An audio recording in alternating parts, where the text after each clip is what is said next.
And so I want you to take the same vigor you put into the story, the lies that were spread yesterday, and I want to make sure you guys, I saw last night, Fox 10 News, my old employer, wow, they actually did more to protect the criminal in this case. They blurred his face.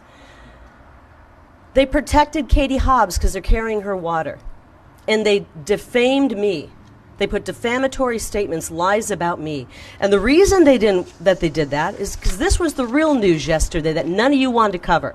We're 11 points up. You're in a frenzied panic because your chosen candidate is not winning. You didn't want to cover this, so you had to run with a completely garbage bullshit story. Shame on each and every one of you. Shame on you. Now, we had an incident this morning at about 6:45 a.m. We have video, we have actually a photographic evidence of somebody rummaging through our campaign headquarters, and I believe it was Katie Hobbs, and I would like to show you that photographic evidence. I hope you'll cover this with the same vigor that you covered everything else. Now, we're laughing. I know this is a joke, obviously, in case you didn't figure it out.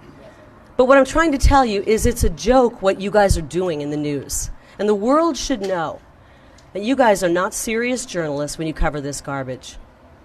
Shame on you for trying to change the election results. I know, Joe, that your eyes hurt over there and you're too cool for school. Joe Dana doesn't even want to pay attention over here with 12 News, one of the worst instigators of fake news in town. This is the kind of garbage you guys spread. When I get to the questions, I will, Joe. But let me tell you, this was the real news yesterday, guys. 11 points up. Not a darn one of you covered it. I'm sure Fox 10, when they got the results of their poll, were shocked. They barely covered it as well. And it's really disappointing. And here's the story. It's Katie Hobbs' proposals and ideas that will have more crimes like this happening. It's not a joke when someone gets broken into. I know many people, we've been victims of crime. And we're going to see a lot more crime with Katie Hobbs' policies. Her policies to defund the police, to not support the police. She doesn't back our police. She actually denounces our police in order to get Planned Parenthood money. She voted against condemning rioters.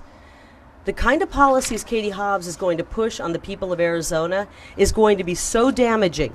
It's going to increase crime. And I hope that you guys will start covering some of her nonsense California-type socialist policies that will have us swimming in crime. And with that, I will take questions. If you have a question about this incident, I'd be happy to take them. I'm going to start over here with the Gateway Pundit. Thank you, Carrie. So, as you know, this is another dishonest strategy from Katie Hobbs. It's actually a conspiracy theory, what they blame you of peddling. So we recently found out that Katie Hobbs and her sister, her twin sister Becky, they tried to help you in the primary. Apparently they were donating to Republican Trump-endorsed candidates, and they were doing this because they know the media is so hard on you guys. Can Arizona trust Katie Hobbs or the fake news media? Well, we can't trust the fake news media, and we know that Hobbs isn't going to win because her policies are terrible. She's way down in the polls, and without these guys working on her campaign, she wouldn't have any good press out there. Obviously, her sister, I heard, voted for me, her twin sister, so she's smarter than Hobbs, than Katie Hobbs. And I did hear some video that, I don't know who put it out, of her talking about this plan, and she sounds much more articulate than Katie Hobbs herself. Maybe she should have run.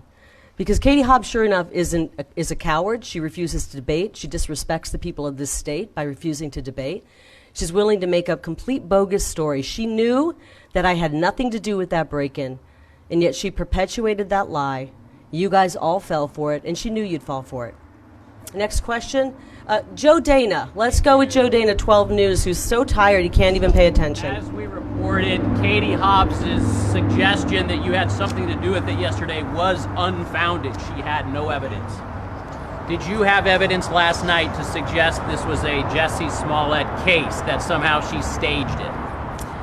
I think you know what I was saying last night. I was pointing out that the media loves to run with these bogus stories that hurt conservatives. And they do it. No, let me answer. If you ask the question, let me answer. The media loves to run with bogus stories that hurt conservatives. And let me give you some examples. You love to smear Republicans. It's what you guys make your money off of. Thankfully, no one's watching you. Look what you did to Kyle Rittenhouse. You smeared him. Look what you did to Nick Sandmann, a teenage boy. You smeared him with no evidence. Same type of stuff, Joe. Same type of stuff. You smeared You have evidence to suggest I that had it was, evidence, it was yeah. staged? No, I didn't say it was staged. I said it was a Jussie Smollett type story, a political story meant to hurt conservatives. And I did have evidence that was the case. You know why? The evidence I had was I had nothing to do with it, and I knew that. You did the same thing, shame on you, with Kyle Rittenhouse, Nick Sandmann. You spread Russiagate bullshit stories for 3.5 years and divided this country. Thank God your ratings are in the toilet. That's exactly where they deserve to be. Start being journalists. Stop spreading the garbage that the Arizona Democrat Party and Katie Hobbs and the Democrats are spreading, and start doing your job. Next question. Anybody? Sir, where are you? Who are you and what outlet are you with? Yeah, Romain Fonsouleva. I work for the French news agency AFP, so I wanted to go back about last night. So obviously this is a very tense campaign, and there was an interesting question from one of your own voters who said, well, I want to vote for you, but I'm really worried about how to cast my ballot. And so what I would like to know is, if you win, are people going to be able to trust that you won fairly after you cast so much doubt on the electoral process here? If I win, are people going to be able to trust the results? I'm worried about how the elections are run because my liar opponent who's willing to lie about this is already incompetent. The Arizona Supreme Court called her incompetent.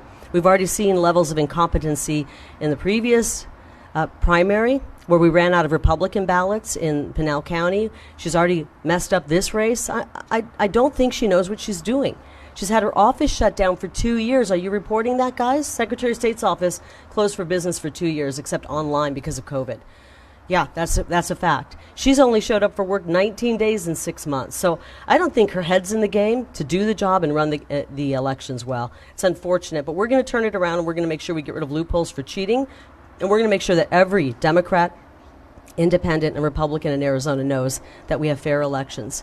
Got to do that. We won't have a country much longer. Thank you. Hi, who are you and who are you with? Joe Roth, Washington Examiner. I wonder how you would suggest that we as the media cover this story. Were we supposed to ignore it? There wasn't a lot of information. We were trying to report it out. I'm just curious how you... Yeah, you dig around and you wait. You realize you have enough experience, hopefully, to recognize what this is. Late in the game, 13 days out, desperate campaign because they're falling like a rock in the polls. Again, she got word that she's 11 points down. And you use some discernment and go, wait a minute, let's think of the motivation here. Pause before we run with this. Jeremy Dutta, who runs with it like it's crazy, like it's, oh my gosh, we got to get this out. Stop and think for a minute. Think if it makes sense. Dig around a little bit. Talk to your sources. Don't just run with it. And don't put it around like NBC News did. Boy, they were so eager to put these stories out there that I had something to do with it. Slow down, get your facts straight, press her. You know, she did get pressed today, and she didn't want to talk about it. Isn't that funny? Yesterday she wants to spread this defamatory statement, and you guys ran with it. It's defamatory, guys. It's defamatory. It's accusing me of being a criminal. Do you get that? Do you understand what a defamatory statement is? You all spread defamatory statements yesterday in an effort to influence the election. So stop and think is what I'm asking you to do. Use some discernment. Use some critical thinking about what's happening. That's how you cover it. Next question. Carrie, I gotta push back. I've with got the a AZ question Central. right here. We did not quote Right here, her claims ABC about News. you. ABC News. How can you stand here and say Abe, that? I was wondering why you felt it was important to be here today as well, and just this is all coming amid these reports of voter intimidation. If you had any take on that, if there's voters. Well, Abe's here for a variety of reasons. He's going to be law and order, and we're going to restore some law and order in this state. Also, he's been the subject of defamatory reporting as well. And we're really tired of it. The people are, you guys, the people are exhausted by the news you guys are spreading. They just want some honesty. And I know not everyone is a bad person here. I'm not accusing you of that. I know sometimes you take it back to the station. We used to say, it's not my sandbox, I just play in it, right? And you've got editors back there. Start pushing back. Start pushing back against these editors.